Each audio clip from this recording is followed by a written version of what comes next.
talking about some of your early film work, and we were just finishing with Cloak and Dagger, and I was going to ask you about a feature film called Forever Amber.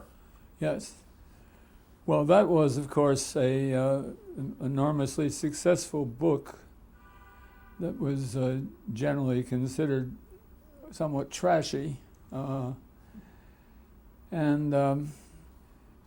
Darryl Zanuck of 20th Century Fox had bought it and had a director and a writer working on it, and didn't like what he saw of the film that they started to shoot.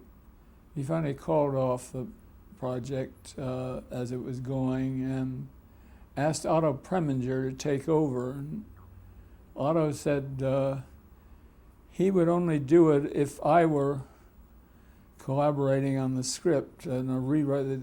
Zanuck and he both felt the script needed serious rewriting. So I agreed and got together with Philip Dunn, who had written the script, and together we rewrote it. And we had just been acquaintances before that. We became very good friends in the course of it. And we tried to make the whole thing lighter than it had been. Got a certain amount of comedy into it, and it seemed to work pretty well. We that at that time it was the most expensive picture ever made, which was $4 million. Gone with the Wind had cost $3.5 million. And we had, but we didn't think it came out very successfully because the two stars, Cornell Wilde and Linda Darnell, didn't either of them seem very right for the parts. And as let's see, how did Phil Dunn describe it? After we saw the picture,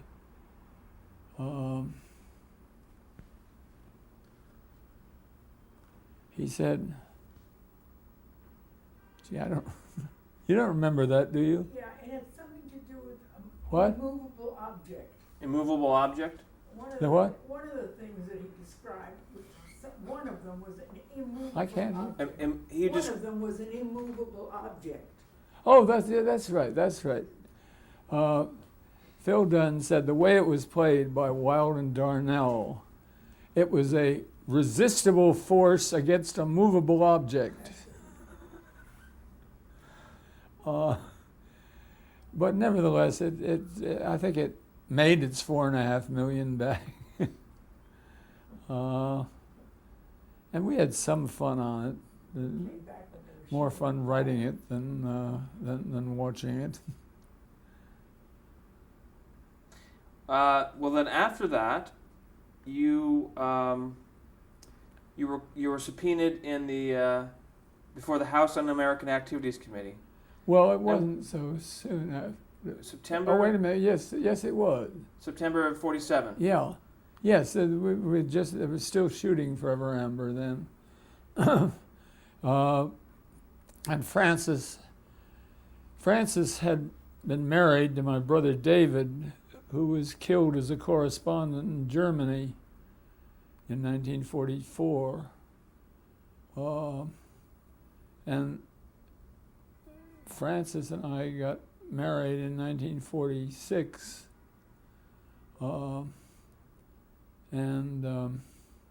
We were had been living in a rented house, but had bought a new house in Santa Monica with a tennis court, and we were in escrow with it when the subpoena came.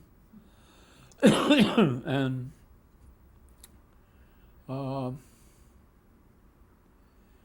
I actually there were 19 people subpoenaed, and 10 of them were told specific dates they had to be before the committee in Washington. I was one of the 9 who did not have a specific date. But we decided, that all 19 met, we decided we should go to Washington together, have some meetings along the way in Chicago and New York, I think, and let people know what we thought this was all about. So we did, and we went. The hearings began in October of '47, and during the first week, so-called friendly witnesses testified to what they said was the communist menace in Hollywood. I want you to, if you could you describe the atmosphere, describe these hearings, and put it in a context for someone that wouldn't know. That is very important, the context, because it's very hard to visualize now how quickly the whole mood in this country changed after the end of the war. There was a strong reaction against the Russians, who had been our allies in the war. There was the Republican Party won a majority in Congress for the first time in the '46 election, and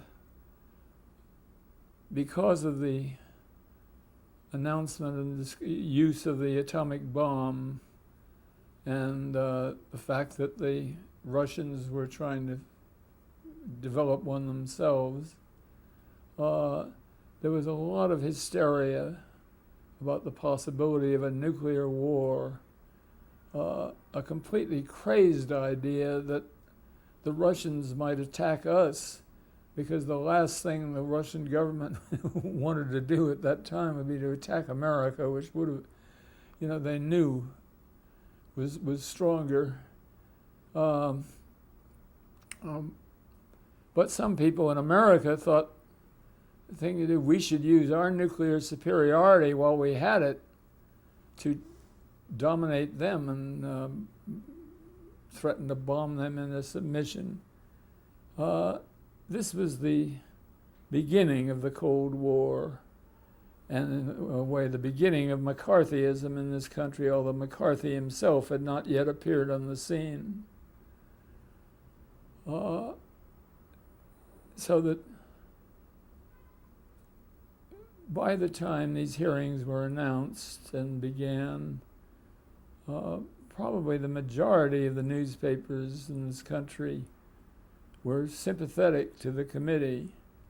There were a few of the better newspapers in the country that were not, were worried about it, very critical of this kind of statements that the chairman of the committee and one of the members of the committee, with a notorious anti-Semite named Congressman John Rankin of Mississippi, I think, and who made open anti-Semitic statements in the floor of Congress. Anyway,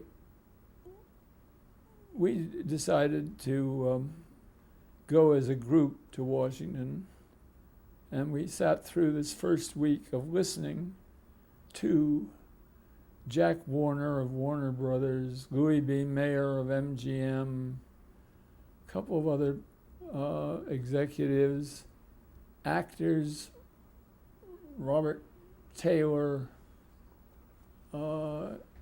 Gary Cooper, who was the other one? Another well-known star. I'll remember in a minute. So these were quote unquote the friendly witnesses? Yes, they were saying how Hollywood was full of Reds, and their definition of a Red was very broad. Well, I want to actually step back again. I'm sorry, but I want to make sure that we're clarifying the developments of all this and how it led up to you sitting and listening to these testimonies.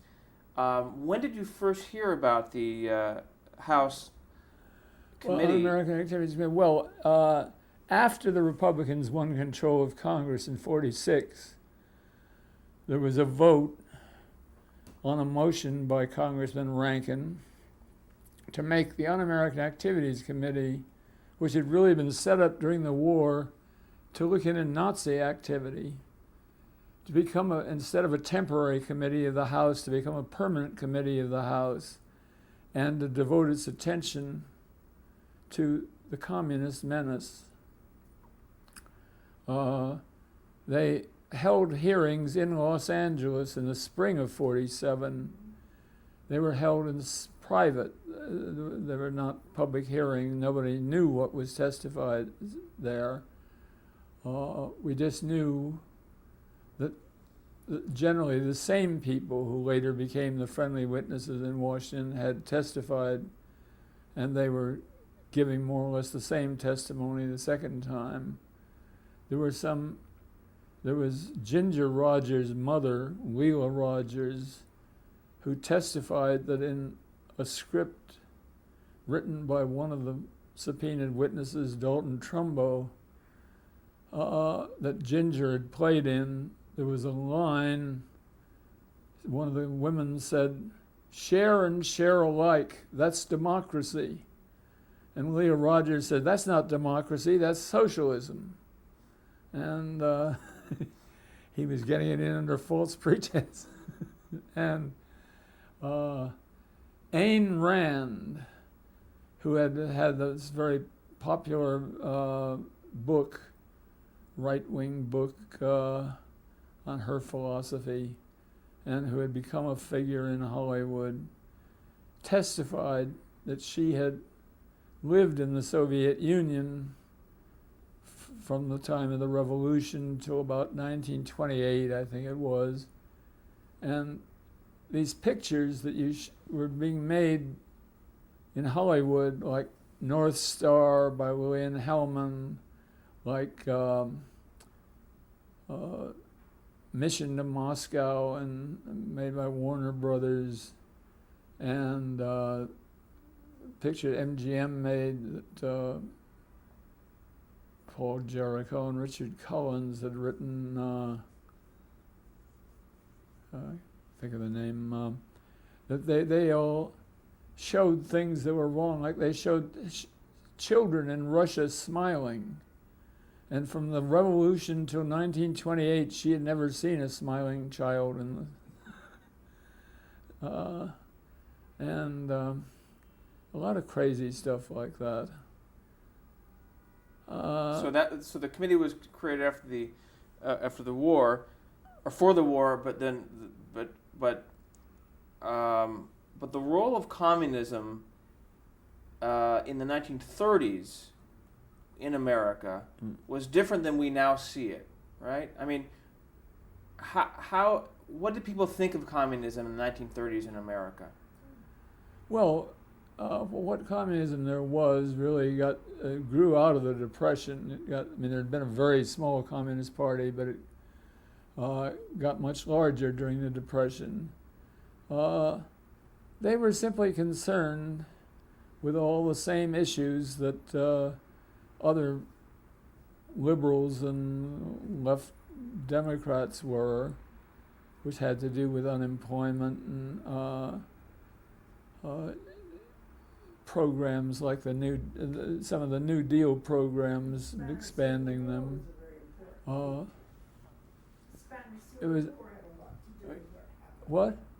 The Spanish Civil War played a very important part. Yes. Well, of course. Okay. And well, we all thought, and rather properly, that Spain was the chance to stop another world war. If the government won there, it might prevent it. Well, after the government lost, it was only a few months before the Second World War broke out. But the whole idea of the Communist Party as a kind of conspiracy to somehow subvert the American government or to spy for Russia was just utter nonsense. If there were any Russian spies, they probably were never members of the Communist Party. It would have been kind of calling attention to themselves to join. But nevertheless, this kind of crazy idea that there was some way we could subvert the government, where most American communists thought the process, socialism was a better expression of the idea of all men are created equal than capitalism was, but that just because it had taken a violent form in Russia was no reason why it would have to in a democratic country. So when you were subpoenaed, did they tell you why you were subpoenaed? No. We guessed about why certain people were chosen. I think it seemed that two people who were chosen, although they weren't very prominent in Hollywood as leftists, were Edward Dmytryk and Adrian Scott, because they had just made a very strong picture about anti-Semitism.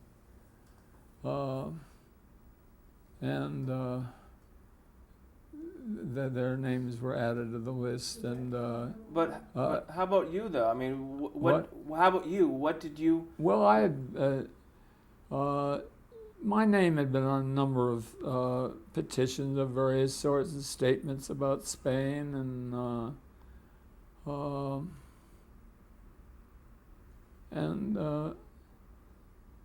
I was one of them, sort of in between, not the most prominent, but not the least prominent leftists in Hollywood. So you then became what was later known as the Hollywood 19. Well, first we were the 19, and then on the last day of the hearings, one witness who had not been one of the 10 who had definite dates was called, and that was me. And one who had had a definite date was never called, and that was Waldo Salt. They just somehow substituted me for him. Partly it seemed because there was a picture of Francis and me, which I have on the wall in there, sitting in the audience at the hearings, and it was prominently displayed in a newspaper. The next day, Chairman Thomas called my name to come to the stand. And one of our lawyers, Robert Kenny, said, well, he's not here today. And Thomas said, he's been sitting there every day. Where is he? We had just decided that day to listen to the proceedings on the radio in our hotel room. So Kenny promised I would appear the next day, which was the last day of the hearings. And so that pure chance sort of thing made me one of the 10 who got blacklisted then and got to the prison, and Waldo had another 3 years before he was called. And of course the ironic thing was that we cited the First Amendment as our reason for not answering these questions and for challenging the committee's right to ask them. All the other witnesses later, when the next hearings were held 3 years later, could plead the Fifth Amendment, self-incrimination. But if we had said self-incrimination, the committee counsel would have said, what do you mean? It's a perfectly legal party. Are you saying it's a crime to be a communist? And because no communists had been indicted. In the meantime, while our case was in the courts, they were arrested, indicted, and their case went quickly to the Supreme Court, which okayed this sentencing. So the leaders of the Communist Party had just been put in jail by the time the next hearings began. So then everybody from then on said, I can't ask that question on the grounds of self-incrimination. So. Well, then I want to take it back to the hearings. When you first went to Washington, D.C., and you said you were all sitting there watching the friendly witnesses, just describe for us what it was like sitting in that room and the tone of the room, the kind of questions that were asked. Well, it was the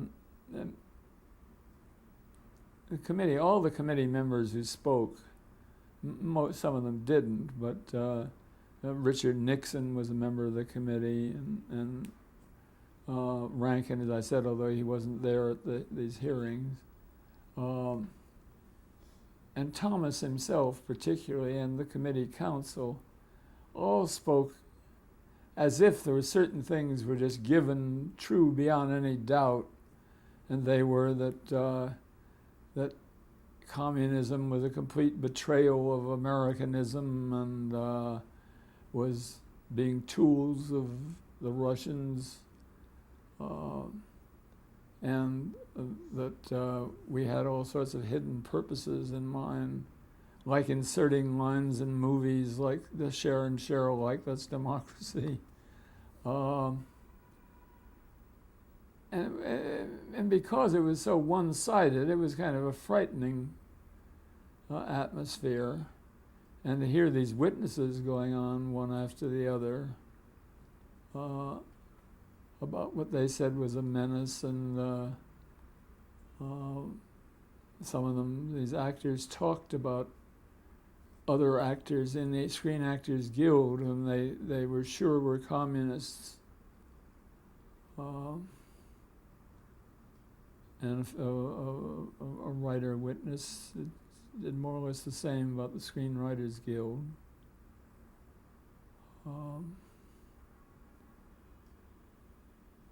Thomas himself was a very insignificant sort of man until he got to be chairman of this committee. And this is Parnell, J. Parnell Thomas. This is what? J. Parnell Thomas? Yes. Uh-huh. Yes, we ended up in the same prison. He was there when I got there. Well, we'll get to that in a second. Why was he there, though? He was there for misuse of government funds, putting unreal people on the payroll and collecting their salaries. That was later, and this is in 1947, and he was the chairman of the Un-American Activities Committee. Then our case was in the courts for nearly 3 years, and during that time he was indicted and convicted and already in prison when I got there. So when it came to the day that you were testifying, describe for us what it was like, what kind of questions were asked of you. Well, there wasn't much. I came, as several of us did, with prepared statements on to make, and although Thomas had thrown out some of the other statements, he looked at mine and said, well, you can read this after you testify. But then he had me thrown off the stand, so I never got a chance to read it. In fact, I didn't read the statement for 50 years until at a meeting in Hollywood in October 1997, the 50th anniversary. But all the questions were just perfunctory ones until, are you a member of the Screenwriters Guild? And instead of saying, you can't answer that, ask that, you have no right to ask that question or demand an answer, I, under instructions of our lawyers, said, well, I'll try to answer that in my own way. What had happened was that one of our lawyers at a meeting had said, listen, I think our only chance to win this case is a jury trial. I don't trust any of these judges, and I think an American jury would want to acquit you if they had some grounds. So I want you to say that you're trying to answer the questions. They're not letting you answer the way you want. Well, that was didn't do any good, and it was kind of a mistake because it antagonized quite a few of our liberal friends, like a group called the Committee for the First Amendment that came to Washington just to listen to this hearing. That included people like Phil Dunn and what's his name, Danny Kaye and Lauren Bacall and her husband, and and Philip Dunn. They would have preferred that we just said, I don't have to answer that question. And we had a Supreme Court decision that seemed to say that. They said, if there's any fixed star in our constitutional constellation, it is that no man has to speak about his politics, his religion, or something else. Anyway, I thought in retrospect, because it didn't do any good to say we were trying to answer the question, it would have been much more dignified to do it the other way. But I did get something of an audience response because I said I could answer that question the way you want, but I'd hate myself in the morning. And I'm using that as the title of a memoir I've just finished writing. It's called I'd Hate Myself in the Morning. It's a great title. So when he asked in regards to the Writers Guild, you came back and basically said that's an improper question. So you didn't specifically answer the question. Did that garner another response from Thomas? I just got a response of saying, leave the witness stand. Get away. Anybody would be proud to answer that question, any real American. And I was led away by a couple of cops.